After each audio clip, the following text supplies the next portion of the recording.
Mission Mars here live on KRN News channel with me, Shannon Dixit, and trust me, we have lots in store for you today. So, welcome to Mars, a whole new way of thinking. How and how soon will humans explore the planet next door? We have with us a great scientist, Dr. Suresh Datta, who is a combination of audacity and brilliance. A person who doesn't take no for an answer and completely thinks out of the box. So, it's a pleasure to have you and your team here. Thank you very much. Me and my team are very excited to share with the world for what we have been waiting for since a very long time. Indeed, the world is waiting too. So, before moving further, let's take a look at the most important news of the day.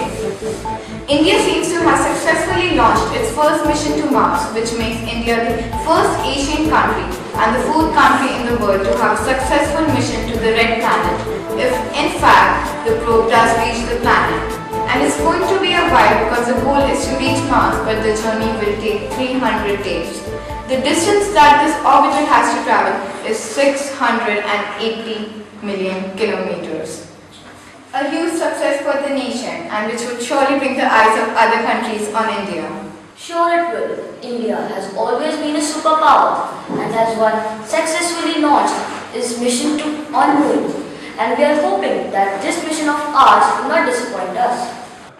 30 years back, when I interviewed you on the same subject, Mars, you seemed to be really convinced and credulous and confident about your mission on which you had been working for many years. So what's your take on it now? 30 years ends. I'm still very confident about the entire subject matter, and as we have progressed a lot, as it's quite evident that we have already launched a mission to Mars. It took some time, but as it is said, good things take a while. We are certainly very proud of this development and we hope that it proves to be success. But sir, I would like to ask your team, what do you think? 300 days as you said, will the mission get there? That's the biggest question. India has been a space power for a long time. Its space program since the 60s is focused on encouraging developments like remote sensing to help communication, agriculture and things like that.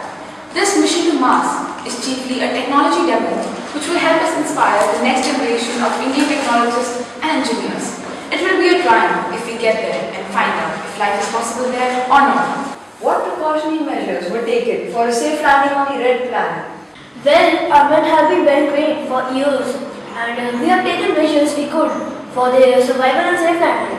And how you and your men have planned to find out that if life exists there? Get the most important methane sensor on the board associated with potential life if there were microbes producing it. But the problem is that there are far more sensitive sensors on the Curiosity rover that America has right now, and it seems that they have already ruled out methane, accepting that it has a very low concentration. So it is hard to imagine how our additions to the picture will help survival on Mars. So, there's a big question of national pride too in the whole business. Yes, of course. In the end, it ends being a mission, but not just so much about science, but also about national prestige. So, India's mission to Mars might be a wise move. $80 million just spending on this mission and some criticism from some high-profile British politician is that if the Indians can afford to send the high-tech missions into space, they can afford to look after their own. Because of course, 300 million pounds of British extra money is helping India. Yes, of course, India has its own criticism, but it is better to look at it more clearly and widely. It's not just about a pointless mission into space like any other mission. It's about India stamping its measure of ambition on the world and giving its people something to cheer about. Emerging countries need this ambition to tackle important technical exquisites that they may have. They don't need expertise. They want to post a sign that they have the intensity to go after technical ability. So it's a good thing. So how are you planning to cover up the expenses? Well, we intend to fund the mission by creating a reality TV series about the mission, documenting everything like touchdown on Mars, their daily lives once on the planet. Sponsors and media agencies will play to broadcast the Mars mission. So, it's a very well thought of mission on your part. Indeed, it is. You said that the people will have something to cheer about on this development. So let's see some people's views on it.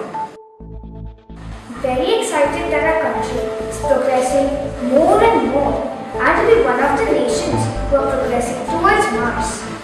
We have a nation with all the capabilities both technologically and intellectually to lead all the nations globally. They will focus on India, and India will be looked upon as a peer and an equal partner in developing technology.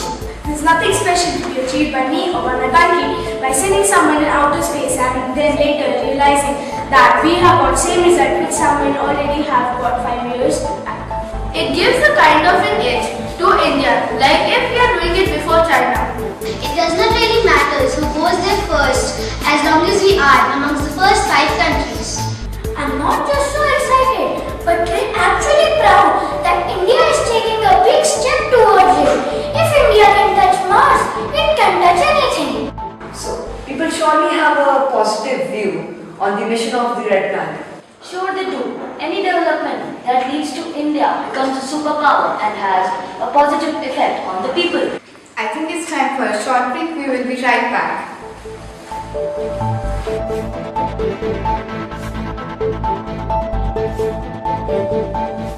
Welcome back. You're watching Mission Mars with me, Shannon Dixit, and a man who has no boundaries set for him, Dr. Suresh Datta.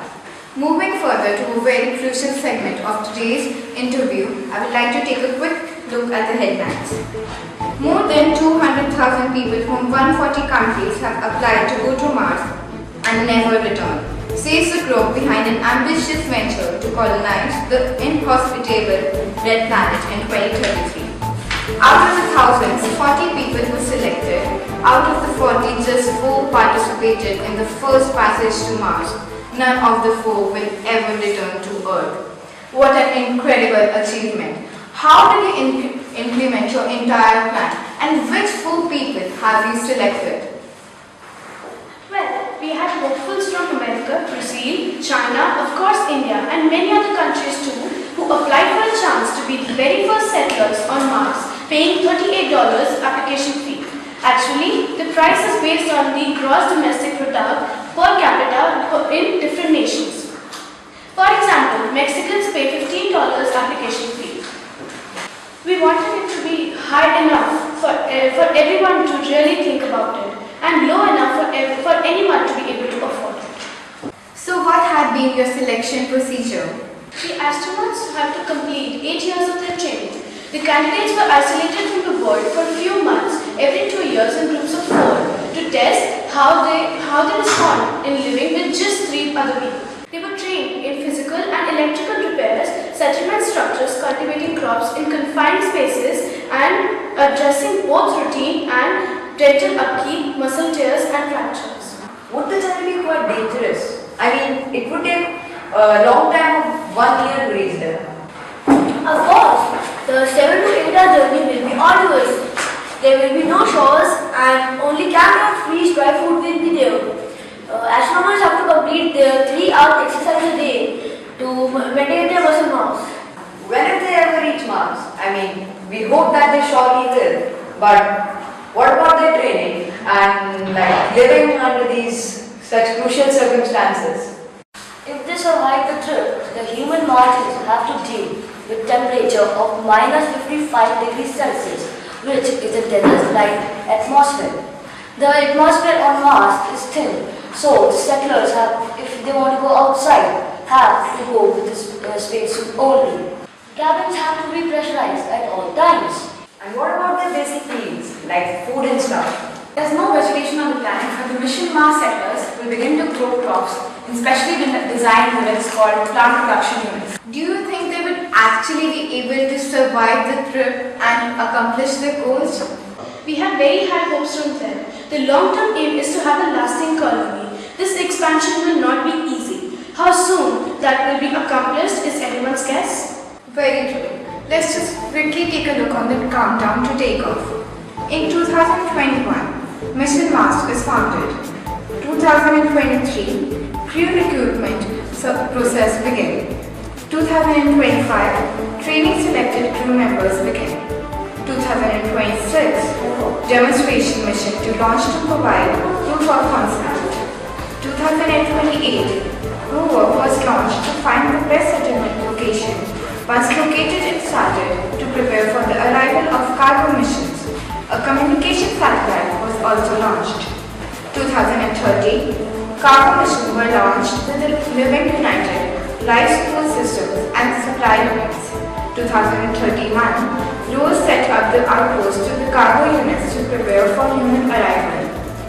2033, the first crew departed from planet Earth. It will take around 30 days for them to arrive. 2034, the crew of humans land on Mars. 2035, the second crew departs from planet Earth. They take 240 days to arrive. So till now, the mission seems to be moving according to what had been planned, but space agencies like NASA have expressed skepticism according to the viability of the entire plan, saying the technology to establish a human colony on Mars does not exist. What is your answer to that? We have to be thinking out of the box. Every agency who have not been able to achieve what we have will be expressing their doubts on the project. So far, there have only been unmanned missions to Mars undertaken by NASA, which had signaled its intent to send astronauts there within the 20 years, but have ended up in vain. So far, so good. You could say that many people would rather lose a leg than living on a hostile and cool planet, having said goodbye to their friends and families forever. So just let's find out who these would-be astronauts are. Let's find out. Hi, I'm Bailey. I wish to be the first woman on Mars. I see this trip as a scientific opportunity as well as an artistic one. I am willing to dedicate my life to this trip, but I have a very positive outlook. I'm very light-hearted and I love to joke around. I'm really excited to see you all from Mars. I'm Kenny. I'm one of the luckiest of all who have accomplished their goals in life. I'm quite thrilled to undergo this journey and settle on Mars. I can do anything and everything to explore this unbelievable red planet. This is Samuel Ward from Australia. I have to go on the Mars mission in order to escape the aliens who are seeking me. Just wait and watch. I am John and my life experiences have forged me a perfect candidate for this mission. I can go to Mars without regret and I will do whatever it takes to get the job done. So, along Star Wars and Star Trek seems to be a common thread with many applicants. You can say that. What we want to do is tell this story to the entire world. When the settlers live on Mars, they build a new Earth, a new planet. This is what we want to tell to the entire planet, to the entire world. And we're really looking forward to it. I think we've learned enough for the day. Thank you very much for coming and we wish you all the luck ahead. It's a pleasure and I'm pleased to come here and tell the world about our progress. Thank you and for showing high hopes in us. So, we end this great interview with Mr. Suraj Datta and we hope our nation accomplished its target, Mission Mars. Till then, stay tuned and keep watching.